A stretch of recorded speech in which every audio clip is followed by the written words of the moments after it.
పెళ్ళికి ముందు నేను చాలా బాగా డ్యాన్స్ చేసేదాన్ని. పెళ్ళికి ముందు నేను చెస్‌లో ఛాంపియన్ తెలుసా? అని చాలా కబుర్లు చెప్పుకుంటాం కదా! పెళ్ళైన తర్వాత మాత్రం మార్నింగ్ బ్రేక్‌ఫాస్ట్‌కి ఏం చేయాలి, లంచ్‌కి కర్రీ ఏం చేయాలి, హస్బెండ్‌కి నచ్చినట్టు ఎలా ఉండాలి, అత్త మామయ్య దగ్గర మంచి పేరు ఎలా తెచ్చుకోవాలి, రిలేటివ్స్‌తో ఎలా ఉండాలి, ఇన్ని ఉంటాయి. అవన్నీ దాటేసుకొని మన టాలెంట్‌ని మళ్ళీ ఒకసారి గుర్తు చేసుకుంటే ఎలా ఉంటది చూడండి.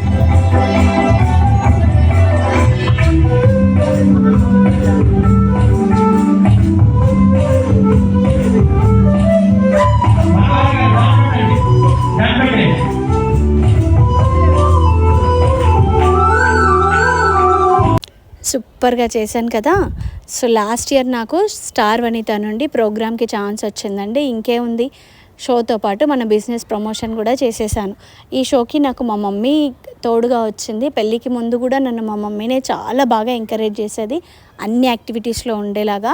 పెళ్ళికి ముందు నేను చాలా స్టేజ్ పర్ఫార్మెన్సెస్, డాన్స్ షో చేశాను. అన్నిట్లోనూ మా మమ్మీనే తోడుగా ఉండేది. ఈ షోకి కూడా మా మమ్మీ ఎంకరేజ్‌మెంట్‌తోనే వచ్చాను. ఇంకేముంది, యాజ్ యూజువల్‌గా నేనే విన్ అయ్యాను.